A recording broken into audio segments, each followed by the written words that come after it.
Continuemos hablando sobre Russell, pero esta vez lo haremos de una manera oblicua, lateral, y vamos a comenzar recordando un cuento de Borges. Seguramente muchos de ustedes han leído a Borges. Tiene un relato, que es el que me interesa destacar en este momento, que se llama El idioma analítico de John Wilkins. Todos sabemos que Borges inventaba muchas cosas en sus relatos. Y la mejor de las ficciones es Borges mismo, ese gran sabio que quizá no leía otra cosa que la enciclopedia británica o que pasaba la vida en medio de libros. Esa es la mejor de sus ficciones y hay muchos que se la creen. Bueno, en este relato, en este cuento que se llama El idioma analítico de John Wilkins, nos habla de precisamente un sabio inglés de nombre John Wilkins que tenía la idea de forjar un lenguaje artificial para la filosofía, un lenguaje que fuera claro y distinto. ¿Qué es un lenguaje claro y distinto? Ya lo explicamos en alguna ocasión cuando hablamos de Peirce, que algo es claro, que una proposición no sea clara, es que cuando la vemos inmediatamente asentimos a su verdad, no es problemática, podemos ver que es inmediatamente verdadera, eso es que sea clara, que sea lo que se llamaba antes un axioma. Por ejemplo, mucho tiempo se creyó que, bueno, en realidad no se creyó mucho tiempo, pero si lo piensan un poco van a darse cuenta que el quinto postulado de Euclides es demasiado claro, demasiado simple, que más bien lo difícil de imaginar es que alguien haya dudado de él. Pero bueno, siempre se satisfacerá en regiones finitas. Como les dije en alguna ocasión, cuando hablamos de un infinito, de una totalidad indeterminada, ahí es donde vienen los problemas y ya ahí nada es claro. Pero bueno, la doctrina es así.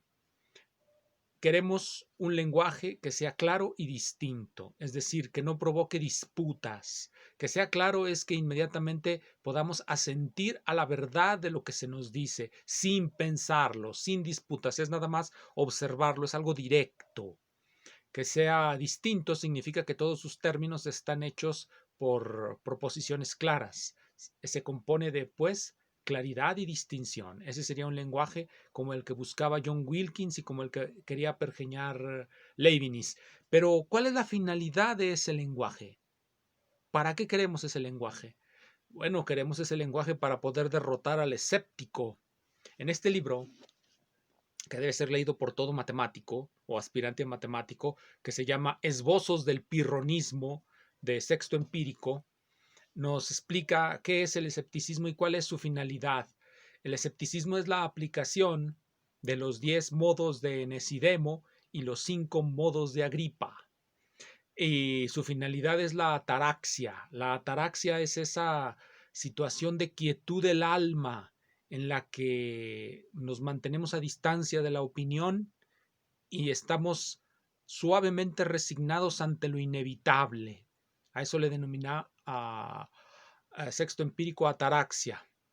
Aquí lo que nos interesa es lo que mencioné, uno de los 5 modos de Agripa, que es el segundo, el de regreso al infinito, que es fundamental para comprender el origen de los lenguajes artificiales que quieren ser claros y distintos.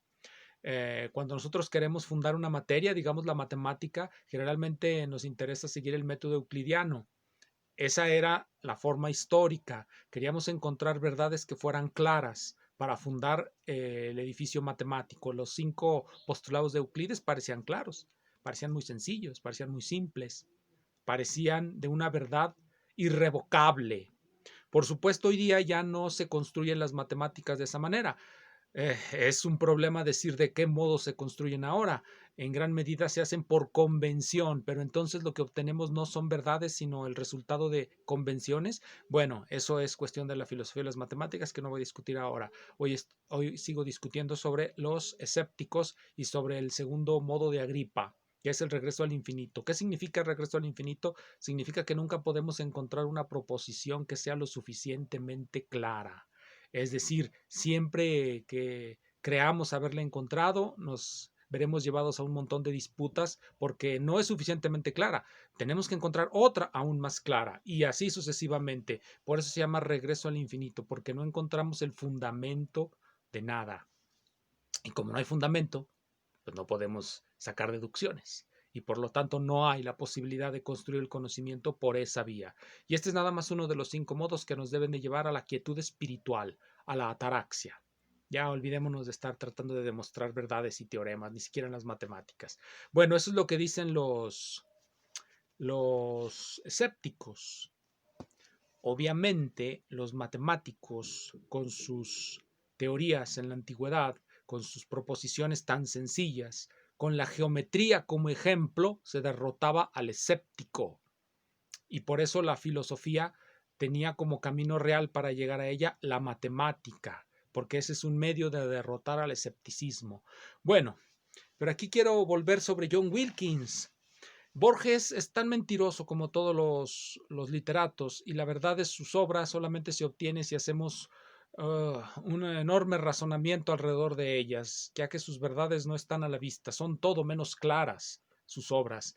Pero John Wilkins efectivamente existió y hay alguien que lo discute de una manera más seria o con otro tipo de racionalidad, con otro tipo de seriedad, diferente a la seriedad de la literatura, que es John Venn, en este libro, Lógica Inductiva. Tiene un capítulo donde habla de Leibniz y Wilkins en relación a la construcción de una lengua perfecta. Ese es el origen de la idea de Russell y de Wittgenstein de construir una lógica en la que puedan resolver todas las paradojas. Las paradojas a las que llegaban los matemáticos eran el acabose porque permitían al escéptico demostrar que las matemáticas eran falibles y no conducían a la verdad sino al extravío. Eran otro camino soterrado al extravío. Pero, por supuesto, Russell, al tratar de desarrollar la lógica para asentar con rigurosidad el cálculo y todos los problemas de la teoría de conjuntos, que son el fundamento del cálculo o el formato en el que desde Cantor se le da al cálculo. Si nosotros vemos los libros viejos de cálculo, pues prácticamente no usan teoría de conjuntos y utilizan ideas completamente intuitivas. Bien, esa es la finalidad de Russell, esa es la finalidad de Principia Matemática, darle un fundamento completo al cálculo. Lo mismo el Tractatus Logico Philosophicus, construir un lenguaje al que podamos de inmediato asentir a su verdad y que no genere disputas.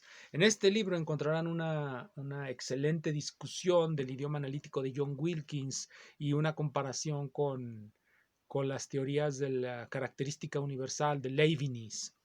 Hay otro libro, este sí nada más es por pura curiosidad, por lo que nos gusta leerlo, La lógica simbólica del mismo autor de John Venn. La lógica simbólica, por supuesto, no es un invento de Russell. Ya otros habían encontrado la manera de matematizar la lógica, hacerla con símbolos. Entre otros John Venn, Schroeder, Peirce. Sin embargo, la simbología que usa Russell, que es una leve modificación de la que introdujo Giuseppe Peano, es la que se usa más hoy día. Y en tratados de lógica matemática, bueno, algunos muy buenos, se utiliza constantemente esa. Por ejemplo, el de Mathematical Logic de Willard Van Orman Quine, que también hay traducción al español y que es un libro excelente. Pero bueno, aquí estamos hablando de las peculiaridades de la lógica simbólica de John Venn. Aquí introduce los diagramas de Venn que se utilizan en teoría de conjuntos. La simbología es en gran parte la que viene aquí, una interpretación idiosincrática, una interpretación que hace John Venn, de la que encontró en el libro de lógica de Schroeder. Pero bueno, hay que ser original aunque sea inventando una notación. Parece que hace álgebra. Las operaciones de la lógica las emula con el álgebra, no introduce una notación como la de Russell en la que para los conectivos lógicos pone una notación diferente a la de suma, resta, multiplicación o división. Aquí parece que están haciendo sumas, restas, multiplicaciones y divisiones con proposiciones.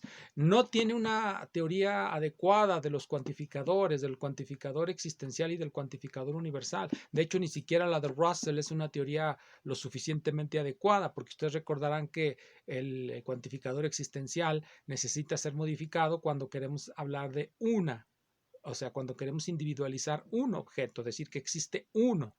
Si nosotros vemos en el cálculo, ustedes recordarán cuál es la diferencia entre continuidad uniforme y continuidad puntual. Una función se dice continua puntualmente cuando su módulo de continuidad, es decir, en la terminología de Weierstrass, los epsilon y delta, la delta es una función y se llama módulo de continuidad. Cuando esa función depende del punto y del epsilon, se llama que la convergencia es puntual. Cuando esa función depende únicamente del epsilon, se dice que la convergencia es uniforme. ¿Dónde entran aquí los cuantificadores? Pues en la definición misma. Cuando decimos para todo epsilon existe un delta. ¿Cuántos delta existen? Bueno, las funciones que sea existen. Al menos una función. Pueden existir miles de funciones. El cuantificador existencial no nos dice cuánta. Cuando nos dice el para todo, es cuando nosotros nos notamos la teoría de los números reales.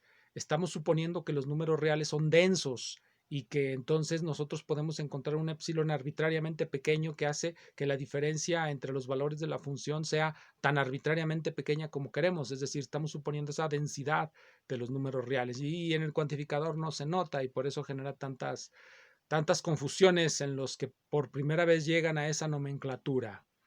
Muchísimas gracias y lean El idioma analítico de John Wilkins.